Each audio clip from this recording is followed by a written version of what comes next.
Friends, welcome back to our channel. TSPSC ఇటీవలే hostel welfare officer exam డేట్ను announce చేసిన సంగతి తెలిసిందే.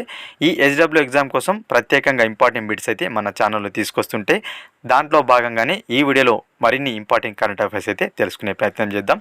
ఈ హెచ్డబ్ల్యూ ఎగ్జామ్ కోసం ఆన్లైన్ టెస్టులు ఫ్రీగా రాయాలనుకుంటే మన వెబ్సైట్ని అయితే విజిట్ చేయండి. వెబ్సైట్ లింక్ అనేది డిస్క్రిప్షన్లో లేదన్నట్లయితే కామెంట్ బాక్స్లో ఉంటుంది. అక్కడ నుంచి విజిట్ చేసి ఫ్రీగా రాయండి. అదేవిధంగా టెలిగ్రామ్ గ్రూప్లో జాయిన్ అవ్వాలనుకుంటే దానికి సంబంధించిన లింక్ కూడా డిస్క్రిప్షన్ ఉంటుంది. అక్కడ నుంచి జాయిన్ అవ్వండి.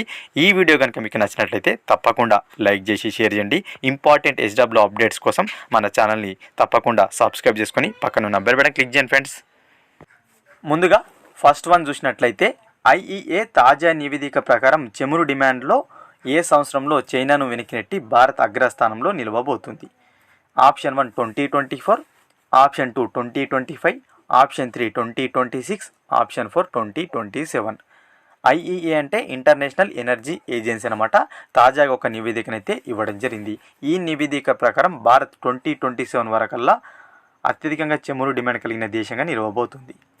ఏ దేశంను వెనక్కు నెట్టబోతుందంటే చైనాను. ప్రస్తుతం చైనా అనేది అత్యధికంగా చమురు డిమాండ్ కలిగిన దేశంగా ఉంది. 2027 వరకల్లా భారత్ వెనక్కు నెట్టబోతుంది చైనాను. దేంట్లో? చమురు డిమాండ్లో. Option 4 right answer. Next one, ఈ క్రింది వాటిలో సరికానివి. ప్రజెంట్ టీఎస్పీసీ ట్రెండ్ క్వశ్చన్ అనమాట. ఆప్షన్ ఏ ఎస్సీ వర్గీకరణ కమిటీ అధ్యక్షుడు Rajiv Gauba. Option B anaemia Mukt Telangana జనవరి 24. ఆప్షన్ 1 ఏ తప్పు, ఆప్షన్ 2 బి తప్పు, ఆప్షన్ 3 ఏబి తప్పు, ఆప్షన్ 4 ఏబి సరైనవే. సో ఇటీవల కేంద్ర ప్రభుత్వం చూసుకున్నట్లయితే ఎస్సీ వర్గీకరణ కోసం ఒక కమిటీని వేసింది. ఆ కమిటీకి అధ్యక్షుడు రాజీవ్ గౌబా గారు. సో ఆప్షన్ ఏ సరైంది. ఆప్షన్ బికి వచ్చేసరికి ఎనిమియా ముక్త్ తెలంగాణ అనేది జనవరి 24వ తేదీన ప్రారంభించడం జరిగింది తెలంగాణలో. అయితే జనవరి 24 ఏంటంటే జాతీయ బాలికా దినోత్సవం అనమాట. బాలికల దినోత్సవం ప్రతి సంవత్సరం కూడా మన ఇండియాలో జనవరి 24వ తేదీని జాతీయ బాలికల దినోత్సవంగా జరుపుకుంటాం. అందుకోసమని ఆ రోజున ప్రారంభించారు. ఎక్కడ ప్రారంభించారు, ఎవరు ప్రారంభించారని కూడా అడగవచ్చు. సో దీనిని ఎక్కడ ప్రారంభించారంటే సంగారెడ్డి జిల్లా చౌట్కూరు మండలంలోని శివంపేట ప్రభుత్వ పాఠశాలలో ప్రారంభించడం జరిగింది. ఎవరు ప్రారంభించారంటే తెలంగాణ రాష్ట్ర వైద్య ఆరోగ్య శాఖ మంత్రి అయిన దామోదర రాజనరసింహ గారు ప్రారంభించారు దీనిని. ఓకేనా, చాలా చాలా ఇంపార్టెంట్. ఆప్షన్ బి కూడా సరైంది. సో మనకి ఇక్కడ చూసుకున్నట్లయితే ఏబి సరైంది. ఆప్షన్ ఎక్కడుంది? ఆప్షన్ 4లో ఉంది. ఏబి సరైనవే కాబట్టి ఆప్షన్ 4 రైట్ ఆన్సర్. అయితే మనకి ఇక్కడ క్రింది వాటిలో సరికానివి అడిగారు కాబట్టి చాలామంది ఏ విధంగా థింక్ చేస్తారంటే సరికాంది మాత్రమే థింక్ చేస్తుంటారు.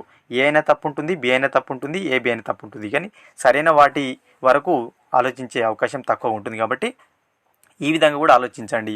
సో ప్రజెంట్ టీఎస్పీసీ ట్రెండ్ క్వశ్చన్సే మీకు నేను ప్రిపేర్ చేస్తున్నాను. అంటే ఈ విధంగా కూడా క్వశ్చన్ అడుగుతారనే విధంగా మనము ఆలోచించాలి. ఓకేనా ఫ్రెండ్స్. సో చాలా టైం టేకింగ్ అయితే ఉంటుంది. ఓన్గా నేను క్వశ్చన్స్ ప్రిపేర్ చేస్తున్నాను కాబట్టి వీడియోని ఖచ్చితంగా లైక్ చేయండి. లైక్ చేయడంతో మరిన్ని వీడియోస్ నేను తీసుకురావడానికి అవకాశం ఉంటుంది. మన వీడియో అనేది చాలామందికి రీచ్ అవుతుంది. ఓకేనా ఫ్రెండ్స్. నెక్స్ట్ వన్ చూద్దాం. తెలంగాణ రాష్ట్రంలో తొలిసారిగా ఏ ఆసుపత్రిలో మద్యం మాదక ద్రవ్యాల బాధితుల చికిత్స కేంద్రం ప్రారంభమైంది? ఇది కూడా ఇంపార్టెంట్ క్వశ్చన్ అన్నమాట. So option 1 Osmania hospital, option 2 Nizamabad ప్రభుత్వ hospital, option 3 Warangal MGM, option 4 Gandhi hospital. Telangana రాష్ట్రంలో తొలిసారిగా మనకు డి అడిక్షన్ సెంటర్ అంటాం దీన్ని. మద్యం మాదక ద్రవ్యాల బాధితులు ఉంటారుగా వారి కోసం చికిత్స కేంద్రం అయితే ప్రారంభమైంది. ఎక్కడంటే వరంగల్ ఎంజిఎంలో ప్రారంభించడం జరిగింది. వరంగల్ ఎంజిఎంలో దీనిని ప్రారంభించారు. మద్యం మాదక ద్రవ్యాల బాధితుల చికిత్స కేంద్రం తెలంగాణలో తొలిసారిగా దీన్ని ప్రారంభించడం జరిగింది. Option 3 right answer. Most important bit ఇది. నెక్స్ట్ వన్, ఇటీవల మొరిగే జింకను భారతదేశంలోని ఏ రాష్ట్రంలో కనుగొన్నారు? Option 1 Madhya Pradesh, option 2 Rajasthan, option 3 Chhattisgarh, option 4 Tamil Nadu. So ఇటీవల చూసినట్లయితే ఛత్తీస్గఢ్ రాష్ట్రంలో మొరిగే జింకనైతే మనకు కనుగొనడం జరిగింది. అరుదైన వన్యప్రాణి అన్నమాట ఇది మొరిగే జింక. దీనికి ఇంకొక పేరు ఏంటంటే ఇండియన్ కాకడ్ అంటాం. ఇండియన్ కాకడ్ అనే పేరుతో దీన్ని పిలవడం జరుగుతుంది మొరిగే జింకను. ఛత్తీస్గఢ్లోని దంతరి గరియాబాద్ జిల్లాలో దీనిని అయితే కనుగొనడం జరిగింది. Most important. ఛత్తీస్గఢ్ రాష్ట్రంలో అయితే మొరిగే జింకను ఇటీవల కనుగొన్నారు. Option 3 right answer. Next one, క్రింది వాటిలో సరికానివి. Option A Madhya Pradesh CM Mohan Yadav, option B Rajasthan CM Vishnudev Sai. A తప్పు, బి తప్పు, ఏబి తప్పు, ఏబి సరైనవే. సో ఇటీవల మనకు డిసెంబర్ ఆ మధ్య అంటే 2023 ఎండింగ్లో 5 రాష్ట్రాలకు సంబంధించిన ఎలక్షన్స్ అయితే జరిగిన సంగతి తెలిసిందే. అందులో తెలంగాణ రాష్ట్రం కూడా ఉంది. అసెంబ్లీ ఎన్నికలు అయితే జరిగాయి. అయితే సీఎంలకు జతపరచండి ఇవ్వడం జరిగిందనమాట. మధ్యప్రదేశ్ సీఎం మోహన్ యాదవ్ సరైంది ఇది. ఓకేనా. బీజేపీ అయితే అక్కడ మనకు అధికారాన్ని చేజిక్కించుకుంది వరుసగా 5వసారి. ఎన్ని సీట్లు వచ్చాయి బీజేపీకి అంటే 163 వచ్చాయి. గుర్తుపెట్టుకోండి అది కూడా. రాజస్థాన్లో కూడా బీజేపీ విన్ అయింది. సో రాజస్థాన్ సీఎం వచ్చేసి మనకు ఇక్కడ విష్ణుదేవ్ సాయి ఇవ్వడం జరిగింది. కానీ కాదు, రాజస్థాన్ సీఎం ఎవరంటే భజన్ లాల్ శర్మ. సో భజన్ లాల్ శర్మ గారు రాజస్థాన్ సీఎం అనమాట. ఇక్కడ బి తప్పు, ఏ మాత్రమే సరైంది. కానీ ఇక్కడ మనకి ఏమన్నాడు, సరి కానివి అడిగారు. బి మాత్రమే తప్పు ఎక్కడుంది, ఆప్షన్ 2లో ఉంది. Option 2 is the right answer. B మాత్రమే తప్పు, ఏ సరైంది. ఓకేనా. రాజస్థాన్ సీఎం ఎవరు మరి, భజన్ లాల్ శర్మ. మరి విష్ణుదేవ్ సాయి ఏ రాష్ట్రానికి సీఎం అని అడగవచ్చు. ఛత్తీస్గఢ్కు సీఎం అనమాట. అక్కడ కూడా మనకు బీజేపీ విన్ అవ్వడం జరిగింది. ఓకేనా, ఇంపార్టెంట్. నెక్స్ట్ వన్, భారత్ ఇటీవల ఏ దేశంను వెనక్కి నెట్టి 4వ అతిపెద్ద స్టాక్ మార్కెట్ వ్యవస్థగా నిలిచింది. సో ఇటీవల ఒక దేశం వెనక్కి నెట్టి భారత్ అతిపెద్ద స్టాక్ మార్కెట్ వ్యవస్థగా 4వ అతిపెద్ద స్టాక్ మార్కెట్ వ్యవస్థగా నిలిచింది. ఏ దేశంలో వెనక్కి నెట్టి అంటున్నారు. Option 1 Japan, option 2 Australia, option 3 Hong Kong, option 4 Israel.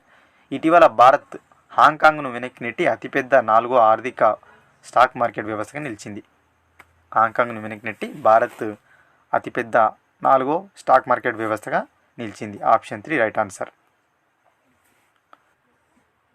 Next one, RBI Panchayati Raj 2023 నివేదిక ప్రకారం ఆప్షన్ ఏ తెలంగాణ పంచాయతీల సగటు ఆదాయం 11.62 లక్షలు.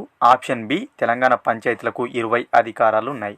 ఏ తప్పు, బి తప్పు, ఏబి తప్పు, ఏబి సరైనవే. సో ఇటీవల ఆర్బీఐ ఏం చేసిందంటే పంచాయతీరాజ్ సంస్థ ఆర్థిక పరిస్థితి అనే నివేదికనైతే విడుదల చేసింది. దీని ప్రకారం తెలంగాణకు సంబంధించిన అంశాలు అయితే అడుగుతున్నారు. ఆప్షన్ ఏ చూసినట్లయితే తెలంగాణ పంచాయతీల సగటు ఆదాయం 11.62 లక్షలు అనేది సరైంది ఈ నివేదిక ప్రకారం. ఆప్షన్ బికి వచ్చేసరికి తెలంగాణ పంచాయతీలకు 20 అధికారాలు ఉన్నాయని చెప్పలేదు, కేవలం 14 అధికారాలు ఉన్నాయని మాత్రమే చెప్పింది ఈ నివేదిక. ఓకేనా. అంటే ఏ మాత్రమే సరైంది, బి తప్పు. అంటే బి మాత్రమే తప్పు ఎక్కడుంది, ఆప్షన్ 2లో ఉంది. Option 2 right answer. అయితే తెలంగాణలో 14 అధికారాలు ఉన్నాయి కదా, అత్యధికంగా మనకు అధికారాలు ఉన్న రాష్ట్రం ఏంటంటే 29 అధికారాలతో కేరళ, కర్ణాటక, హిమాచల్ ప్రదేశ్, హర్యానా, సిక్కిం రాష్ట్రాలు అయితే ఉన్నాయి టాప్లో అన్నమాట. అదేవిధంగా అత్యధికంగా పంచాయతీల సగటు ఆదాయం కలిగిన రాష్ట్రం ఏదని అడిగినట్లయితే గుర్తుపెట్టుకోండి కేరళ. కేరళలో పంచాయతీల సగటు ఆదాయం 60.69 లక్షలుగా ఉంది. అత్యధికంగా పంచాయతీల సగటు ఆదాయం కలిగిన రాష్ట్రం ఏదని అడుగుతారు, కేరళ. గుర్తుపెట్టుకోండి. తెలంగాణ సగటు ఆదాయం ఎంత, పంచాయతీల సగటు ఆదాయం 11.62 లక్షలు. ఓకేనా, ఇంపార్టెంట్ బిట్ ఇది. అడిగే అవకాశం చాలా ఉంది, తెలంగాణకు సంబంధించిన అంశాలు ఉంటాయి కాబట్టి. ఓకేనా. నెక్స్ట్ వన్, అండర్-19 క్రికెట్ 2024 విజేత. సో ఇటీవల మనకు అండర్-19 క్రికెట్ ప్రపంచ కప్ అయితే జరిగింది. సో దాంట్లో విజేతగా ఎవరిని ఇచ్చారని అడుగుతున్నారు. Option 1 India, option 2 Australia, option 3 south Africa, option 4 New Zealand. Under-19 cricket ప్రపంచ కప్ విజేతగా ఆస్ట్రేలియా నిలిచింది. సో ఇటీవలే మనకు జరగడం జరిగింది. సౌత్ ఆఫ్రికా వేదికగా అయితే ఈ అండర్-19 వరల్డ్ కప్ జరిగింది. ఆస్ట్రేలియా విజేతగా నిలవడం ఇది 4వసారి. ఓకేనా. ఇండియా కూడా అండర్-19 క్రికెట్ ప్రపంచ కప్ను 4 సార్లు గెలుచుకుంది. సో ఇండియా రన్నర్-అఫ్గా నిలిచింది. ఇండియా పైన గెలిచి ఆస్ట్రేలియా 4వ కప్ను అయితే అందుకుంది. Option 2 right answer. స్పోర్ట్స్కి సంబంధించిన క్వశ్చన్ కూడా బాగా అడుగుతుంటారు, అండర్-19 సంబంధించిన గేమ్స్ కూడా చాలా అడుగుతుంటారు, గుర్తుంచుకోండి. నెక్స్ట్ వన్, ఈ క్రింది వాటిలో సరి అయినవి. సో చాలా చాలా ఇంపార్టెంట్. ఓకేనా. ఆప్షన్ ఏ అవినీతి సూచి 2023లో Bharat rank 95. Option B top rank Finland. So మనకు సరైనవి అడుగుతున్నాడు, చూద్దాం. ఆప్షన్ 1 ఏ సరైంది, ఆప్షన్ 2 బి సరైంది, ఆప్షన్ 3 ఏబి తప్పు, ఆప్షన్ 4 ఏబి సరైనవే. ఓకేనా, ఇక్కడ తప్పన పడింది, రాంగ్, సరైందనమాట. చూసినట్లయితే అవినీతి సూచి 2023లో భారత్ ర్యాంకు 93, 95 అని ఇచ్చారు ఇక్కడ. ఓకేనా. ఆప్షన్ బి చూసుకున్నట్లయితే ఫస్ట్ ప్లేస్లో ఫిన్లాండ్ ఉందంటున్నారు, ఇది కూడా రాంగే. ఏ తప్పు, బి తప్పు. సరైనవి 2 కూడా కావన్నమాట. ఏ తప్పు, బి తప్పు ఎక్కడుంది, ఏబి తప్పు ఆప్షన్ 3లో ఉంది. ఓకేనా. టాప్ ర్యాంక్ ఏది మరి, డెన్మార్క్ అనమాట. అవినీతి రహిత దేశంగా చూసినట్లయితే డెన్మార్క్ ఫస్ట్ ప్లేస్లో ఉంటే సెకండ్ ప్లేస్లో ఫిన్లాండ్ ఉంది. భారత్ ర్యాంక్ ఎంత 93 అనమాట, 95 కాదు 93. కాబట్టి ఏబి తప్పు ఇక్కడ, సరైనవి ఒకటి కూడా లేదనమాట. Option 3 right answer. Next one and last one.